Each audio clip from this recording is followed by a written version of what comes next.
You are listening to Amplify Your Success Podcast, episode 173. And today we're going to go behind the scenes of how to make guest posting work for you to attract more leads and position your authority. So let's get started.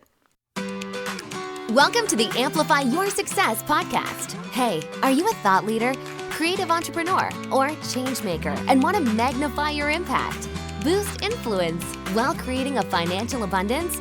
Stay tuned for today's inspiring episode with your host, Melanie Benson. Hey there, inspired entrepreneurs and business leaders. It's your host, Melanie Benson, Profit Amplifier. And today I've got a special guest lined up. I've had so much fun with this guest.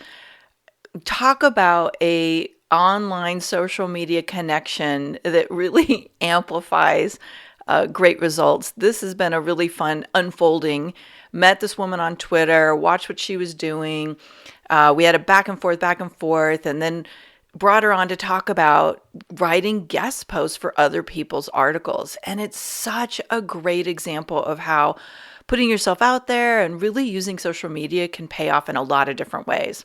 Also, she ended up joining me as a guest at New Media Summit earlier this year and just really smashed a whole bunch of new podcast interview bookings, which I think is always a great payoff going to New Media Summit. I will post the link to New Media Summit as a resource because this September they'll have another one, and I highly recommend you come and join it if you want to get on more podcasts. Now, speaking of getting on podcasts, I will tell you there is a secret to what happens once you get on a podcast. And showing up and winging it is not a great plan. As a matter of fact, it's one of the 17 most common made mistakes for experts who are used to being out there and visible, but they don't treat the interview like a traditional media interview, and they wing it, and it really costs them their great attraction to potential clients.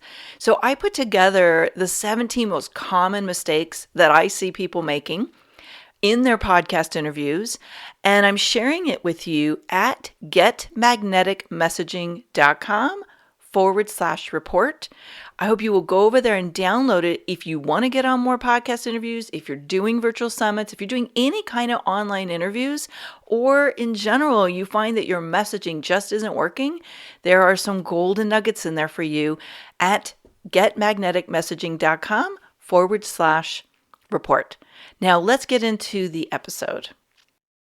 Today, we're going to talk about the power of guest posting, what you should do and what you shouldn't do, and how to make it a great lead magnet for your business. Let me introduce you to my guest, Jessica Thiefels. She's founder and CEO of Jessica Thiefels Consulting, an organic content marketing agency for mid-sized B2B businesses outsourcing their content marketing.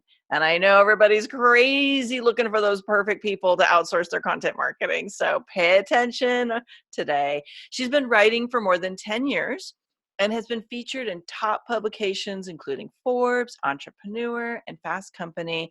She also regularly contributes to Glassdoor, Score.org, and so many more. But here's why I was so crazy excited to bring Jessica on, is we've been following each other on Twitter for a while.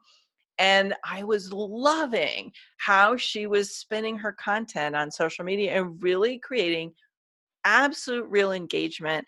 So there's so much we can learn from you, Jessica. So I'm glad that our paths crossed and that you could join me on Amplify Your Success podcast today. Thank you so much for having me. I feel like this is a long time coming. I feel like we've been talking since 2019 about a good topic and something I could share with your audience. So this is my best one. So I'm excited about it. Yay, me too. Well, and it's apropos, since I believe we actually first crossed paths from both of us guest posting on She Owns It. Is that what you remember as well? Mm-hmm. Yeah. Yep, Yeah, because I was trying to trace the thread back. I was like, how did we originally connect? Yeah. I wrote for them for the last 6 months of 2019, I think it was. It was great. Yeah. And I think it's a really great entry into what we're talking about today, but maybe let's define it for a minute. We're talking about guest posting as a strategy to get in front of ideal audience, build up social media presence, create connections. Like 411 us, what is guest posting? Yeah, guest posting is just at a very basic level writing for other people's websites. Mhm. It gets a lot more strategic than that. The value of it, like you said, being brand building, getting in front of that other publisher's audience because you'll get in front of their readers and then they'll likely share it on social. There's also a huge SEO benefit, which is actually how I was introduced to guest posting. I don't know if you want me to go into that just yet. Well, yeah, but Um, let's just maybe unpack a little bit. What are these kinds of sites? mm, Because I think I know I've suggested this strategy to a lot of my Amplify Mastermind members over the years. And sometimes they're like, well, what does that mean? And what would a site like that be? And of course, everything's industry specific, but maybe just kind of give us an example of the kind of sites we're talking about here. Absolutely. So I sort of am going to really actually give like a secret nugget. I've been very closed off about sharing a lot of my guest posting strategies. I've been doing it for 10 years and I've really learned what works. And so it's sort of like my secret sauce. But one thing that's been really valuable for me is not just looking at the big publishers like Business Insider, Forbes, HuffPost, but looking at smaller, more like product, like a brand website, like for example, like an HR software. They have a blog that's producing really great content for HR leaders or company culture leaders or management. And so I've found that actually pitching to sort of product or basically business blogs, businesses that have a blog in your industry, pitching to them ends up being a really great way to get your content out there because they are always looking for content. It's part of their business, it's what drives leads versus like a large publisher like Huffington Post. They have hundreds of thousands of people pitching them content at all times, and they have sort of, they can pick and choose. It's hard to get through. So sites like that. So for example, I write for let's see, like a company called Achievers. They're someone I've written for a long time. They're just like a brand and they have a great HR blog. I mean, I could name hundreds of them. So that's a strategy that I use to find blogs where I know they're looking for content and I know I can provide them with really high quality value content in their niche. Yeah, that's great. I think that helps create some context around this. And, again, depending on the industry that you're in, there's so much content that's needed to keep up these uh, portals and blogs and guest posting sites. And so people are actually looking for you and your kind of your magical topics, right? The things that light you up and things that you've learned, because they don't want to have to create all this content from scratch. Nobody can keep up with that. So there is an never ending need for content to be created. Yes, especially at the business level. So that's Yeah. where I find good opportunities. So, let's say someone's realizing, oh, I love writing. I've got a bunch of blogs that I've done over the years. Having somebody else spotlight my work, that feels like a really good use of my expertise. It's a great way for me to get more into the spotlight. Obviously, we know that third parties publishing your work gives you even more authority. So there's that, right? Mhm. But how would someone go about evaluating what makes a good guest posting site? That is such an important question. And it's a huge part of the strategy. It's a huge part of the brand and the SEO aspect of the strategy. And let me just touch on the SEO because I think it's important to bring up here. Um, the value in writing for another site is when you write for them, you want to get a link to your site, to a blog post, something value based, a resource, so that this site's reader might click through and learn more about the topic. You don't want to link to, let's say, a landing page or a sales page. The editor is going to take that out. It looks spammy. So the value in guest posting in terms of SEO is when you get that link, Google's going to see this site that you've written for, and they're going to say, we know that this site is good or bad. Let's say it's good in this case. And they see all the links on the page, let's say in this blog post. It's going to say this site would not link to a bad or spam page because they know that's not best practice and that would hurt them. So therefore, the sites they're linking to must also be good. That's very basic level of how this works, and we call that link juice. So sort of the link juice from this high quality website is being passed to your website. And so over time, as you're guest posting, you're slowly building that link juice. And backlinks and link juice, I guess we could say, are part of what drives your rankings in search, part of what makes you get on page 1 of Google. Okay, So, I officially just learned something new. oh, great. I know, I understand SEO ranking. I never heard the word link juice or the term link juice, and this is pure gold. So if you are blog posting and you're doing guest posting, write this down and make a note, because this is what I want you to take action on. Go create some link juice. All right, sorry, go on. This That's was really okay. good So though. part of that, when you're writing notes, make sure you write that what you want to look for is the domain authority of the website. So there are a number of tools you can use. I can share one free tool that I use. You can also use Moz has a free tool and a paid version. And you want to make sure that the domain authority, which ranks from 0 to 100, you want to make sure that I always choose sites that are 40 and higher. To me, anything lower than 40 is going to be low quality. And when we're looking at the scale, we're thinking 0 is probably like a site that just is full of ads and you would immediately click away. And 100 is like Facebook. So to give you an idea, like the highest sites are at the very high end of the spectrum, but you can find tons of great quality websites to guest post on in the 40 to 60 range. And they're looking for content. They're looking for you to contribute. So you want to look at that domain authority. That is the number one piece of choosing a site. I Um, love that. the second, And yeah, and by the way, before we forget, yeah, you suggested this free tool. I will link it up in the yes. show page for all of you, so you can head over to the show page, and I'll get all these juicy little resources from Jessica and Adam there for you. Yeah. So that's sort of like the more technical piece of it. And then from there, it's sort of qualitative assessment, what I like to call the sniff test. So you want to make sure it's a site that you want your name on. So you want your byline on. You want people to maybe see your brand if your brand name is mentioned, which it will be in your bio.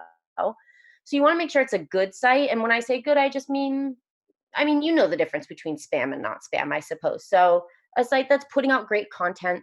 You want a site that's publishing regularly, because ultimately you also want to be guest posting on sites that are on a good SEO trajectory.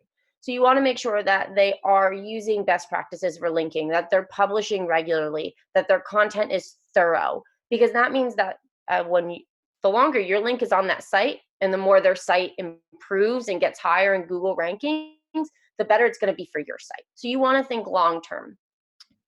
So quality sniff test being making sure, just to recap that, making sure that the site sort of is a site you want your name to be on. So it's high quality, they're publishing regularly, their content is pretty thorough, and that's not like filled with ads or any sort of spam links. Those would be like the main buckets to look in when you're Mm-hmm. choosing a site. And then, of course, your That's niche, having it be related to your business and what you have to offer and your expertise.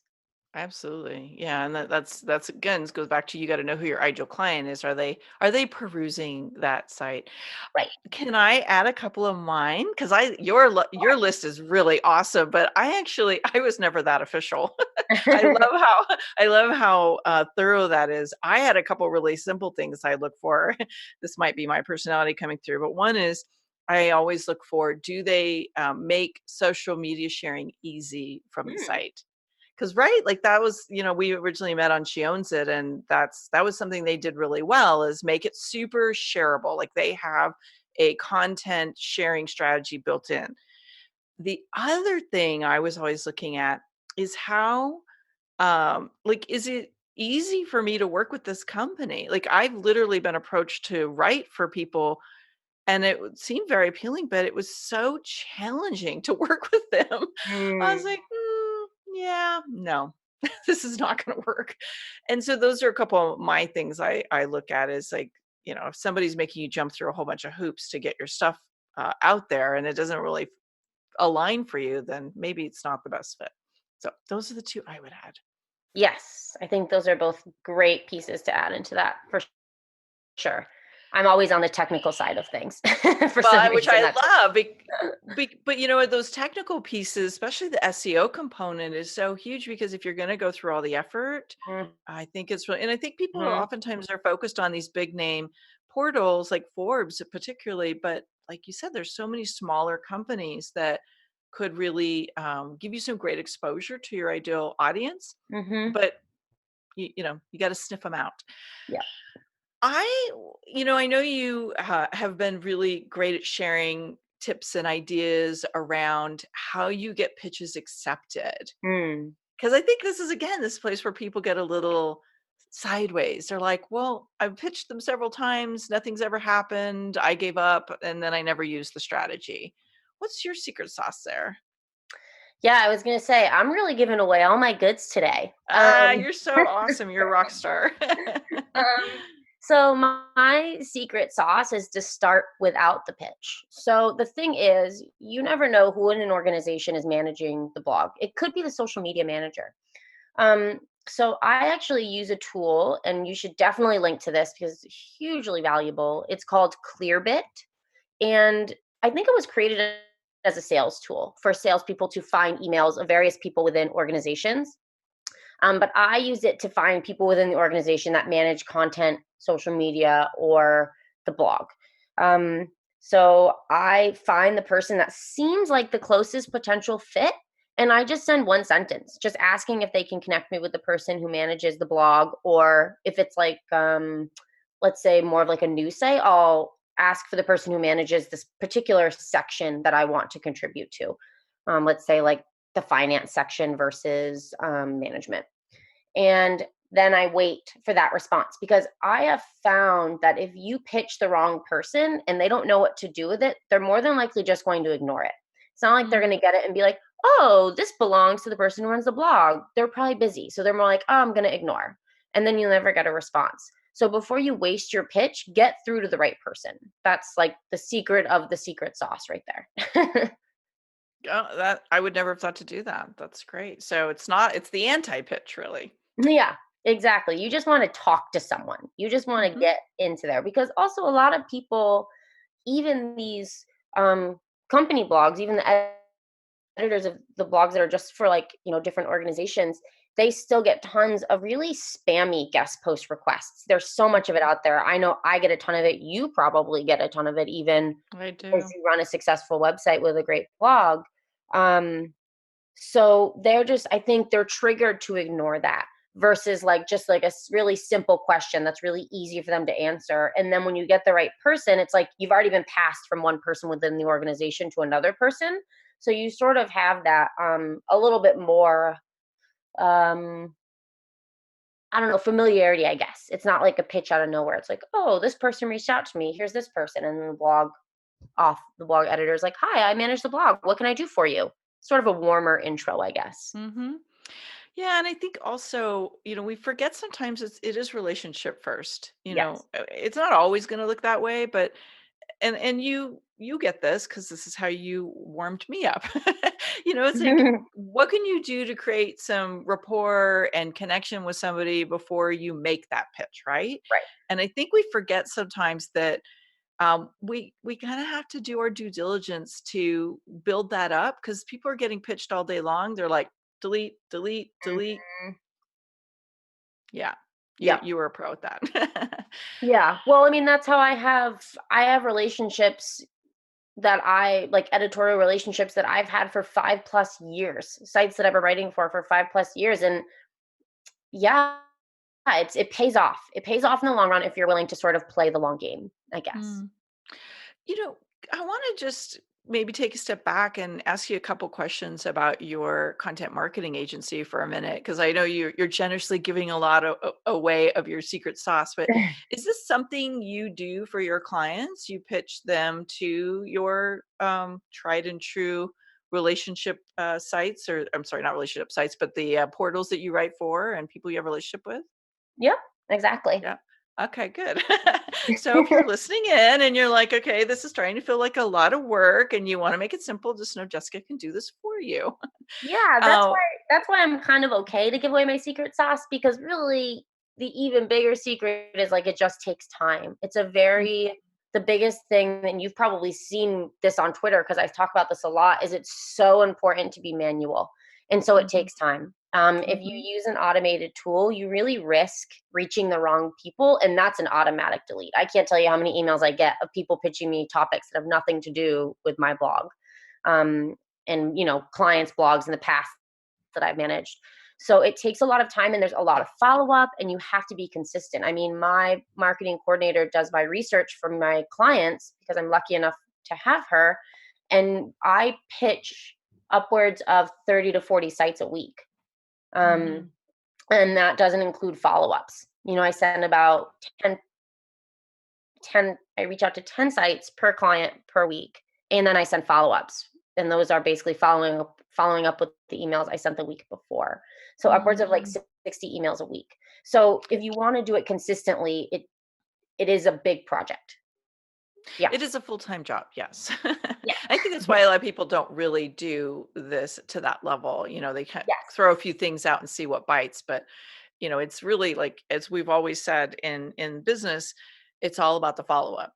Yes. So A hundred that's percent. where the magic happens. Yeah. I almost never, I've probably out of 10 emails that I send, I maybe get 2 responses on the first outreach, and then on follow-up, I'll maybe get another 1 or 2. So it's really you have to if you wanna do it consistently, you have to, basically be on your game every week getting out there because it really is a numbers game. Yeah. Well, and the reason why I asked about do you do this for your clients is, I'm sure at this point you've seen a lot of mistakes that people make with guest posting that are not really getting the results they wanted. And I was curious, like, what do you see people do that's short circuiting this process from working? One thing I actually see a lot of people do is write content before pitching to an editor. So they create this piece of content, they think it's so great, and then they try to pitch it to someone. And I find it's really hard, even if it's a great piece of content, to get editors to pick it up. So that's why the pitching piece before you write anything is so valuable, because you want to make sure you're writing something the editor wants. That's makes sense for their current editorial calendar, because you put all this time into writing this piece and then you're spending all of this time pitching for this one piece. I mean, if they say no, you can always pitch them other content and still make use of that contact, but then you still have this piece lingering around. Like, that's whenever I have an editor ghost me or something, I'm always like annoyed because now I have to find a new placement for this piece that I wrote specifically for them.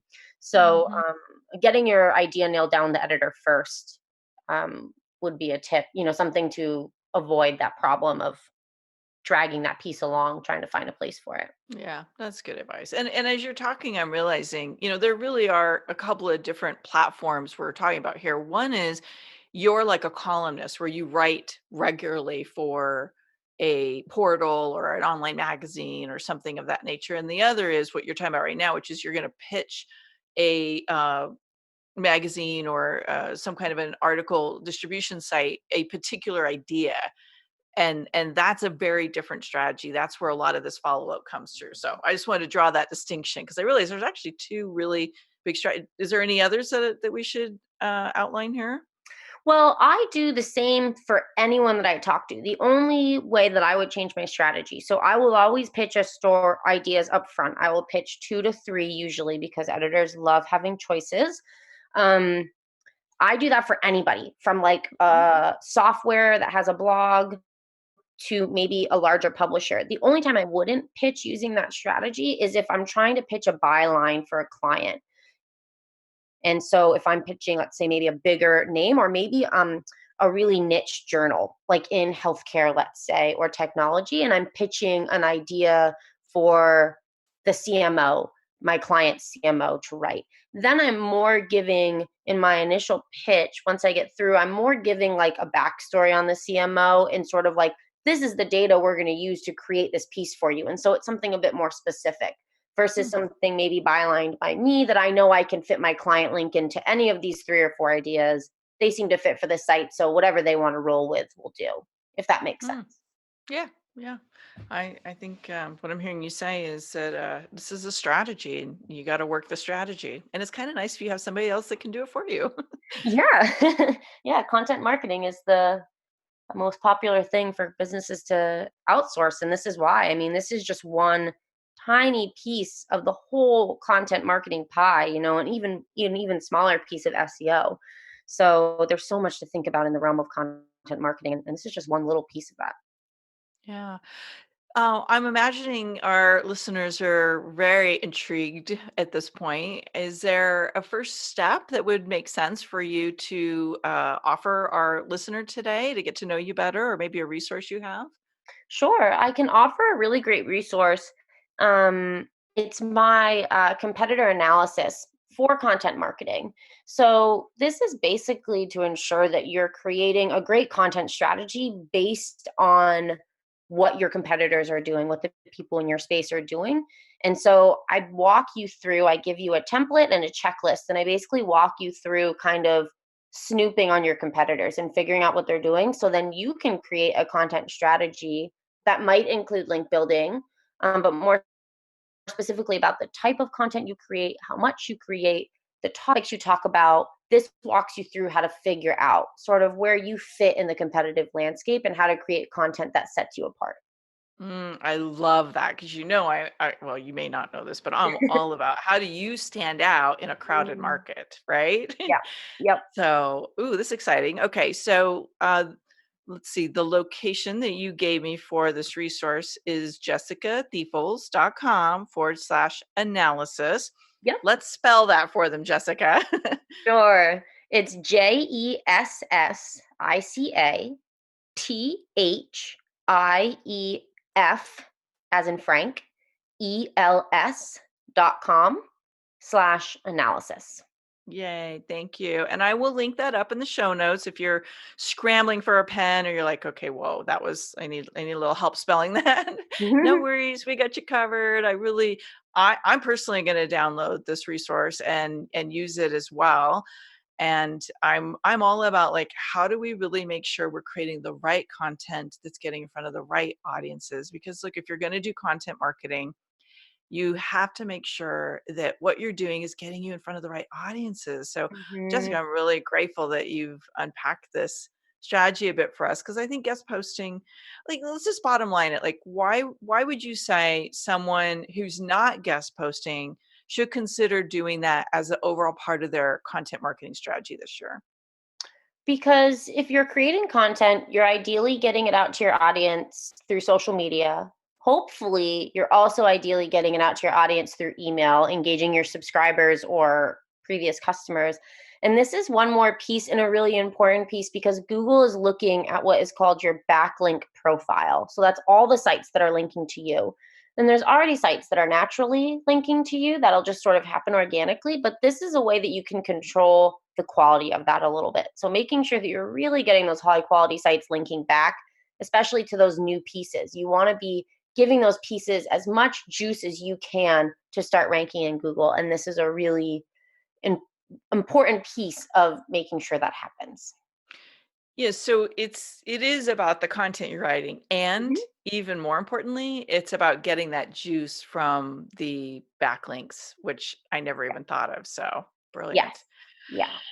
No, I know you've listened to the podcast, so you probably know what's coming next. I always love wrapping up these conversations by taking it back to a little bit about you and giving our listener a glimpse into how you've gotten to where you are. What would you say is the boldest move you've had to make that's gotten you to the point to have this success and the impact you're having right now? Hmm. I wrote about it on LinkedIn actually, and this was a huge turning point for me. I walked away from a VP position where I was being paid $150,000 because I wasn't happy and just decided to go out and take my side hustle into a full time business. So, total, absolute leap of faith, and it paid off in spades. Okay, this is funny. This is the second time someone's shared this week as I've recorded the interview, and I really think I want you to hear what Jessica's saying. She's not happy in a well-paying job. Hmm. Everything, basically, life is way too short. to Mhm. stay in something that you're miserable, whether it's a business, whether it's an offering, whether it's a partnership, whether it's a job, right? So, Mhm. and just to keep it real, which I'm all about, I'm a really huge fan of authenticity. What like, did it take you a long time to get it up and running? Did you like have a easy time getting that next your own business, rolling in with clients? Like, what would you say, what was the payoff? How long did it take you to get there? I to give a little bit a piece before I say this next piece is when I decided to leave that job, I am a firm believer in the universe, in that when you're moving toward what you should be moving toward, the universe is going to come in and support you in any way that it can. And I said to myself, if I'm supposed to have that money, that $150,000, I will have it. Like if that's supposed to be mine, I will get it in some other way. And so I just firmly believed that if I took those 40 hours a week I was working for this company and put them toward my business, I would be able to grow it. And I already had some clients that I'd been maintaining over the years, as I worked like with other part-time jobs for other agencies. And so, I mean, I was making money right away, and my business, it's sort of, as we talk about guest posting, what I said was I reach out to like 60 people a week. So I'm constantly getting in front of people who are managing content, who need my services.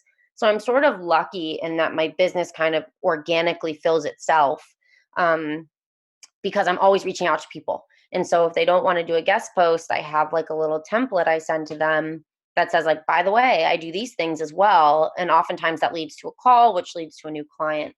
So in the first 6 months of running my business, I made that the amount of money that I walked away from, just on pure grit, faith, belief, and working a lot of hours. That's one thing I'll say. I was working pretty much constantly. I didn't have Hmm. weekends at that point. Yeah, but you were all in. It was all in. And now, a year and a half, a little more than a year and a half later, I have 4 writers that work for me, a marketing coordinator, and I just traveled the world while running my business and working about 10 to 15 hours a week. So you can get there. It's totally possible to do that big, crazy thing. You just have to have the guts and honestly just truly believe that you have what it takes to make it happen. That's the hardest part, I think. hmm I love that. Thank you for sharing and being willing to, be authentic and real about your journey. And I think you just kind of hit the nail on the head. You got to be all in. You got to Mhm. be willing to put in the blood, sweat, and tears to get to the outcome. But you don't have to keep maintaining that level, Right. all the way through. Like the goal is to free up your time. So Yes. that's awesome. Yeah. Thank you so much for sharing your secret sauce and coming to share some behind the scenes, what's really working. You've given me some great nuggets. And as you're listening in, I really want to encourage you. Are you using guest posting as a strategy? Come into the Amplify Your Success community. I believe Jessica's going to be joining us there too. And I want you to share, like, are you going to do this? What do you need help with? How can you take what Jessica's resource that she shared with us today and put it into action? And I will make sure to link that up in the community as well. Make sure you have access to her resource. So, Jessica, thanks so much. Thank you so much. I'm so happy to share. And if anyone has any questions, hit me up on social. Just search my name and you'll find me. I'm the only Jessica Thiefels out there. So, Lucky you. yeah. This is Melanie Benson, your host. Thanks so much for listening in today. If you want to catch up on any of the show notes and circle back on any of the resources we shared in today's show, head on over to the show page at amplifyyoursuccesspodcast.com. And remember, you amplify your results faster when you're in a community of other people who are moving and shaking. Join us at amplifyyoursuccesscommunity.com. One last thing. When you've gained insight from today's episode, help us share that and inspire other people by heading over to iTunes, subscribing, and give it a review. iTunes absolutely loves seeing these reviews pop up, and it actually helps boost my show's visibility. So I would be super grateful for your reviews. And as always, I love seeing your shares of these episodes on Twitter, Facebook, and Instagram. Come find me over there. Tag me in your shares. I'll give you some social media love right back. So see you next week for another inspiring episode of Amplify Your Success Podcast.